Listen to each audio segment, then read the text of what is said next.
কিচেনে আপনাদেরকে স্বাগতম। আশা করি আপনারা সবাই সুস্থ আছেন, ভালো আছেন, যে যেখানে আছেন নিরাপদে আছেন। আজকে আমি আপনাদেরকে দেখিয়ে দিব অসম্ভব মজার একটি ডেজার্ট আইটেম, আর সেটি হচ্ছে ম্যাঙ্গো পুডিং। আর এখন তো পাকা আমের সিজন, সবার বাসায় অ্যাভেলেবেল আম আছে। তো চলুন না দেখে নেওয়া যাক সেই আম দিয়ে কত সুন্দর এবং সহজে দারুণ মজার ম্যাঙ্গো পুডিং করা যায়। তো চলুন দেখে নেওয়া যাক আমার কি কি উপকরণ লাগছে।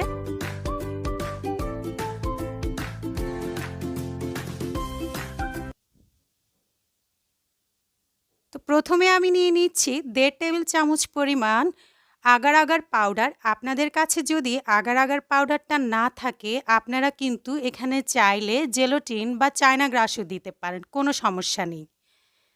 তারপরে নিয়ে নিচ্ছি 1 কাপ পরিমাণ পাকা আম, আধা কাপ পরিমাণ চিনি, আধা কাপ পরিমাণ গুঁড়ো দুধ এবং 2 কাপ পরিমাণ তরল দুধ। আমি কিন্তু এই দুধটিকে আগে জাল দিয়ে ঠান্ডা করে নিয়েছি।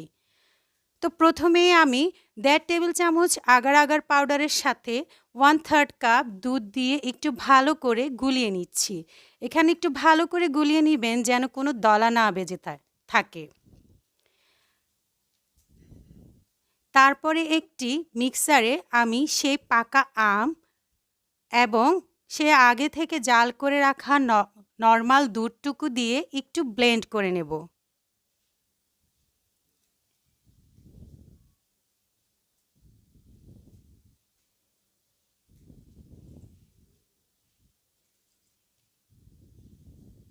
এই যে আমার ব্লেন্ডিং হয়ে গেছে, এখন আমি এই উপকরণগুলোকে চুলায় জালে বসিয়ে দেব। তো আমি একটা প্যানে সেই আম দুধের মিশ্রণটি জালে বসিয়ে দিয়েছি এবং এই মুহূর্তে চুলার আঁচ থাকবে মিডিয়ামে। তো এই মুহূর্তে দিয়ে দিচ্ছি সেই 1/2 কাপ পরিমাণ চিনি, 1/2 কাপ পরিমাণ গুঁড়ো দুধ এবং সামান্য একটু লবণ। সমস্ত উপকরণগুলোকে দিয়ে আমি একটা স্প্যাচুলা দিয়ে একটু বেশ কিছুক্ষণ সময় দিয়ে নেড়ে চেড়ে জাল দিয়ে নিচ্ছি। তো বেশ কিছুক্ষণ পরে যখন দেখবেন এরকম বলক উঠে এসেছে এবং বুদবুদের সৃষ্টি হচ্ছে, সেই মুহূর্তে দিয়ে দিতে হবে আগে থেকে গুলিয়ে রাখা সেই আগার আগারের মিশ্রণটি।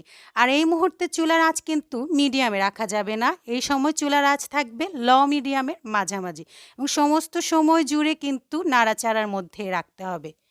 তো প্রায় বেশ কিছুক্ষণ নাড়াচাড়া করার পরে যখন দেখবেন এরকম একটা ঘন থকথকে হয়ে এসছে মিশ্রণটি, আমি আপনাদের একটু দেখিয়ে দিচ্ছি, তখনই কিন্তু চুলা থেকে নামিয়ে ফেলতে হবে। এই যে দেখুন উপর থেকে ছোট ছোট বাবলসের মতো আসছে, তখনই কিন্তু বুঝবেন যে এটা রেডি হয়ে গেছে।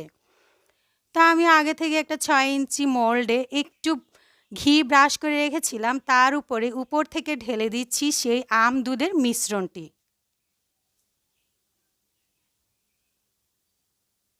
তো এখন একটু ট্যাপ করে নিচ্ছি আর এভাবেই রেখে দিচ্ছি কমপক্ষে 2 ঘন্টার জন্য। আর আপনারা যদি ফ্রিজে সেট করতে চান সেক্ষেত্রে 1 থেকে 1.5 ঘন্টা রাখলেই চলবে। তো এই যে ফিরে এলাম 1.5 ঘন্টা পর, দেখুন আমার পুডিংটি কিন্তু একদমই জমে গেছে। আমি আপনাদেরকে একটু কেটে দেখাচ্ছি।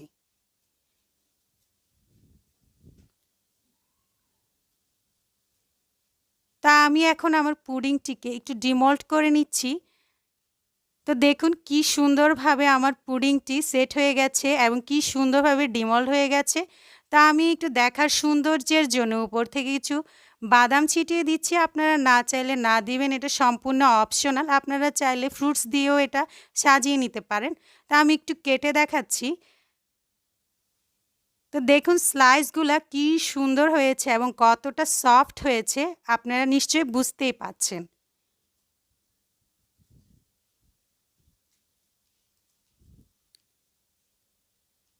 তা আমি আপনাদেরকে 1 পিস পুডিং একটু চামচ দিয়ে কেটে দেখাচ্ছি।